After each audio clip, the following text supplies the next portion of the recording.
Good afternoon, Colorado. Welcome to Tuesday edition of What's for Lunch. I'm your host, Larry Hers, and today in studio I have Co with BowlsbyKO. That's me. Woo! Welcome. Thank you. If you guys could smell what I smell, this stuff I am very excited for. It all smells so good.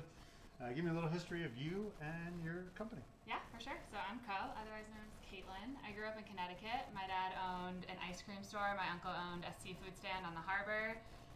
Grew up in the industry. Decided to do the responsible thing when I turned 18. Went to college for business. Lasted 3 years in investment management. Completely burnt out. Hated my life. Don't blame me. So I moved out to Denver with some friends, and at the same time was healing some food sensitivities plus an eating disorder. So was trying to learn how to cook for myself in a way that wasn't diet-ish or boring. And this is kind of what I made. I ate a lot of bowl food. I ate a lot of just whole foods, but like with the flavors and styles of food that I wanted to eat, not just a salad or a smoothie bowl. So I started making some meal plans and cooking for my friends, and finally quit my job altogether. And 2 years later, here I am, food truck, catering, hopefully a brick and mortar soon. Food truck, females in the food truck industry are not common, right? No, definitely not common. If you think the kitchen is a bro place, the food truck kitchen is as bro-y as it gets, for sure. Did they let you in the circle at all? It's taken me like a year, but people talk to me now, so It's better than it was at the beginning. It definitely took me some time to earn my respect, not just as a woman, but as an untrained cook. So it's been interesting, for sure. How did you learn how to make this stuff? I taught myself how to cook on the Food Network when I was 12 years old, just by watching. My parents were running businesses themselves. They were too busy to cook, didn't have interest. I've always loved to eat. I was sick of tacos out of a box. Just kind of started teaching myself. And then through the whole eating disorder and food journey that I went through myself, really learned how to cook whole foods in a completely different way. Where like when I first learned how to cook, it was, pasta, the easiest things that I could make, and I just really evolved into finding the flavors out that I loved eating, and then finding a way to make them that I could eat that was safe and fueling for me. When did you start the food truck? A year ago, in the middle of the pandemic, June of 2020. I assume you had planned it before that. No, I didn't. It was a pipe dream, and I was working in my commissary doing a meal delivery business to just individual clients. And a guy at the commissary was selling his food truck because the pandemic hit and everyone was shut down. He gave me a really good deal, and I was like, you know what? Let's just do it. And the thing people don't realize about food trucks is they break down a lot, so you got to have like mechanical skills. Oh yeah, which I have none of. So shout out to the commissary peeps that have become my friends and helped me out. I can now replace a water pump, which is huge for me. Yeah. I've done that like 3 times in the last year. So yeah, it's a lot of work. I think I hear a lot of people opening a food truck as like a retirement job. And I'm like, I don't know about that. It's the most I've ever worked in my life. Yeah, it's so much harder. And the thing is, people also don't realize your business is dependent on who you park in front of. Yes. So if they're having a bad night, generally you're not having a good night. Exactly. So people like you and things like this to promote us, a lot of social media is really helpful.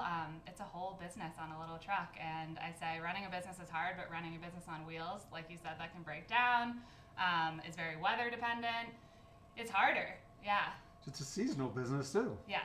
So what do you do in the winter?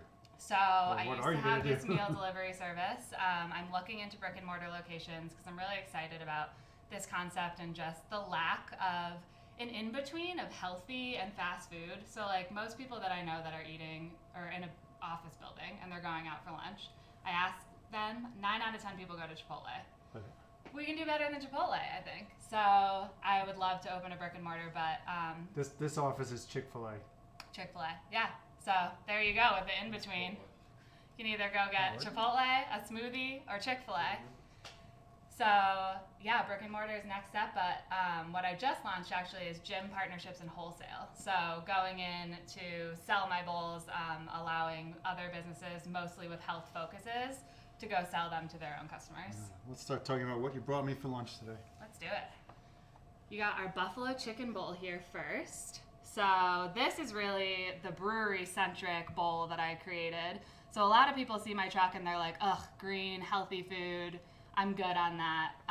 But if you're having a beer and you need something to really soak up the alcohol in your stomach to keep drinking for the rest of the day, this is it, because it's buffalo chicken but healthified.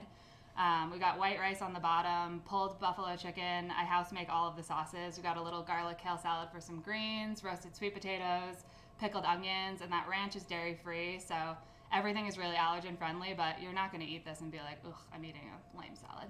Yeah, no good story ever started with, so I was eating a salad. Exactly. and I don't eat salads, but I would eat the heck out of this. Right? Yeah. That's the whole point. Very.